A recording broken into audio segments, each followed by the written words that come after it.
저는 오늘 필자의 글짓기를 일상 속의 신비란 주제로 바꾸었습니다. 필자는 얼마 전 한 여사장님과 대화를 나누었습니다. 그녀에게 지구가 공중에 떠 있는 것이 신기하지 않느냐고 물었더니 그녀는 골치 아픈 것 딱 질색이다라고 답했습니다. 그런데 필자는 그녀에게 다시 물었습니다. 골치가 아파도 인간이 지구에 살고 있는 건 사실이지요? 그녀는 고개를 끄덕였습니다. 이사야 45장 18절은 땅을 헛되이 만들지 않고 사람이 살도록 만드셨다고 말합니다.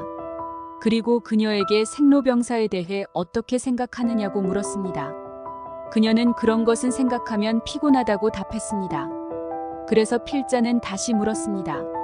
피곤하다고 아버지 없이 자녀가 태어날까요?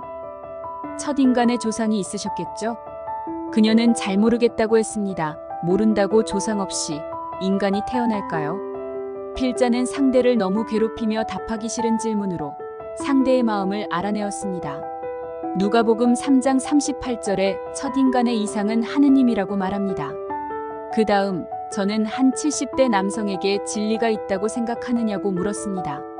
그는 웃으며 나는 그런 것에는 신경을 쓰지 않는다고 답했습니다. 그래서 그는 다시 물었습니다. 진리에 신경을 쓰지 않는다고 식사를 하지 않고 물을 마시지 않는 것은 아니지요? 그는 웃으며 당연히 그건 먹어야 살지 하시며 고개를 끄덕였습니다. 마태 4장 4절은 사람이 빵으로만 사는 게 아니라 하느님 말씀으로 살아야 한다고 되어 있습니다. 그리고 저는 그에게 성경에 대해 잠깐 대화할 시간이 있으시냐? 고 물었습니다. 그는 먹고 살기 바빠서 그런 대화를 할 시간이 없다고 답했습니다. 그래서 저는 다시 물었습니다. 갑자기 병이 나서 대수술 날짜가 잡히면 의사에게 바빠서 못 간다고 하겠습니까? 그는 그것은 반드시 가야 한다고 답하셨습니다. 에베소서 5장 15절에 만물이 악하니 시간을 잘 사용하십시오라고 알려줍니다. 다른 한 분에게 종교가 있느냐고 물었습니다. 그는 나는 종교에 취미가 없다고 답했습니다. 그래서 저는 마지막으로 물었습니다. 물을 취미로 마시세요? 그는 고개를 끄덕이며 안 마시면 죽기 때문에 마십니다. 계시 22장 17절에서는 영원한 생명수를 거저 마셔라 라고 말합니다. 이렇게 우리 일상 속에서도 신의 말씀과 진리를 찾아낼 수 있습니다. 그것이 바로 일상 속의 신비입니다.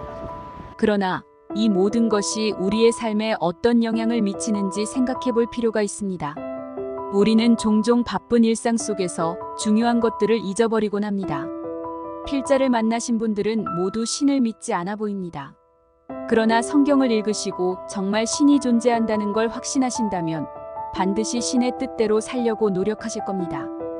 우주와 인간을 만드신 분이 자신을 찾는 사람들을 내버려 두실까요? 반드시 찾을 만할 때 찾으라고 이사야 55장 6절은 외치고 있습니다. 계시 22장 17절은 성경의 마지막 장에서 가져온 구절로 의는 신의 말씀이나 지시를 따르는 것의 중요성을 강조합니다. 이 구절을 종교에는 취미가 없다라는 문장과 연결하면 우리는 공기나 물을 취미로 마시는 게 아니라 그렇게 만드신 분의 뜻대로 본능적으로 살게 되어 있는 것입니다. 마치 물 대신 흙을 먹을 수 없거나 음식 대신 자갈을 먹을 수 없는 것과 같습니다. 참 진리는 우리 삶에서 단순히 시간을 보내거나 즐거움을 찾는 활동이 아니라 이해할 수 없는 시간이란 개념 속에서 신과 함께 영원한 생명을 사는가? 영원한 소멸을 받을 것인가? 예수께선 인간 존엄성의 가치를 이렇게 단칼에 말씀하십니다.